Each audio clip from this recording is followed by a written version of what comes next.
అన్న విషయం కూడా తెలియజేస్తూ మరి అంతేకాకుండా ఎన్నికల సమయంలో మన యువకుల అధినేత నారా లోకేష్ బాబు గారు ఏదైతే మాట చెప్పారో 200 యూనిట్లు హ్యాండ్లూమ్స్ కి 500 యూనిట్లు పవర్లూమ్స్ కి మనం ఉచిత కరెంటు వచ్చే నెల ఇంటర్నేషనల్ హ్యాండ్లూమ్స్ డే రోజు కూడా మనం అందజేస్తున్నాం. అదేవిధంగా థ్రిఫ్ట్ ఫండ్ కూడా అందజేస్తున్నాం.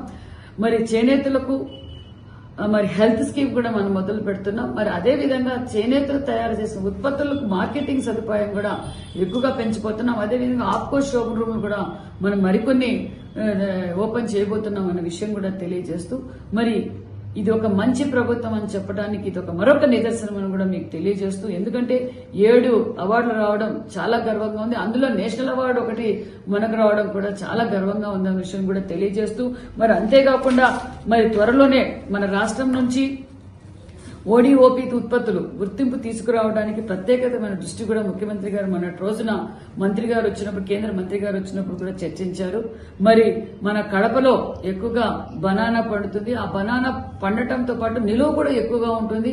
హార్టికల్చర్ ఎక్కువగా తయారు చేస్తున్నాం అన్న విషయాన్ని కూడా కడపలో మరి బనానా, అదేవిధంగా చిత్తూరులో టమోటా, మరి అనంతపూర్ నుంచి వేరుశెనగ పంటలకు కూడా మనం ఓడిఓపి అవార్డు రావాలని కూడా మరి దాన్ని కూడా గుర్తించాలని కూడా ముఖ్యమంత్రి గారు ఆదేశించారు. అదేవిధంగా మరి మనకి ఇప్పుడు వచ్చిన 9 అవార్డులు 7 అవార్డులు చేనేతలకు, మరి శ్రీకాకుళం నుంచి మరి జీడిపప్పుకు, అదేవిధంగా గుంటూరు నుంచి మిర్చికి కూడా అవార్డు రావడం చాలా గర్వంగా ఉందనే విషయం తెలియజేస్తున్నాం.